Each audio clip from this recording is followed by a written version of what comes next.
Get more on that, in fact, from our next guest, former Labor Senator Stephen Conroy, who was there back when Wayne Swan, dare I say it, said there were going to be 4 budget surpluses he was handing down. We didn't get any of them. We might get one from Jim Chalmers. It's only forecast Stephen Conroy. What is this moment for Labor? Because it's going to be followed by deficits. We're being told that already. So how much of a sort of victory lap can they do?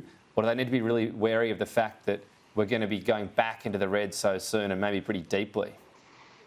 Look, first, I think it's important that Jim's able to demonstrate that Labor has the right balance, be needing to withdraw money from the economy at the same time as wanting to support those who are doing it the hardest. So the packages around Job Start, the packages for cost of living prices going up, all show that Labor has got the balance right. We're delivering a small, modest surplus, the first one in many years, but there is a lot of headwinds coming. Reserve banks, completely lunatic increases in interest rates, are forcing this economy close to the edge.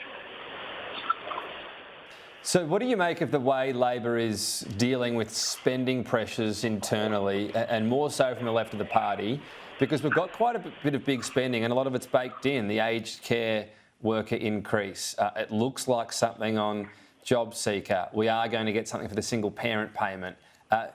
Is it sort of piling up a bit already, given, as I said, this is all spending that's permanent?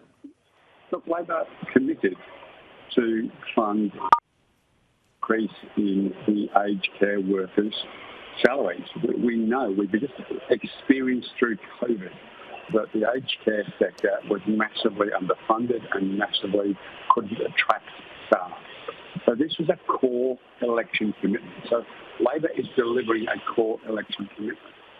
So people should be saying, well done, Labor. Despite the difficult economic times, you have delivered on a core commitment. Real wages going up in the sector substantially.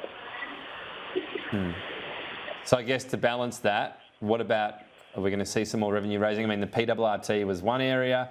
Did they go a bit soft in the end, or is this another bit of sort of recent Labor history around the mining tax where Jim Chalmers said, oh, I'm going to be wary of this one?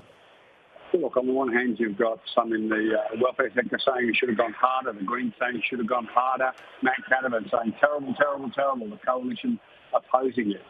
So what they usually says is Labor's in the right place, in the middle, getting the balance right, raise money without crippling investment. So I think it's a positive. The sector welcomed the announcement yesterday, and I think you noted earlier that Woodside price actually went up. So don't believe the doom and gloom merchants in that sector. They have been, snouts in the trough, profiteering for the last couple of years off the back of the Ukraine and a war, and they should be paying more given the prices that they've been receiving. Got to leave it there. It's been a busy morning. Stephen Conroy, thank you. I'm sure you'll be a keen budget watcher this evening.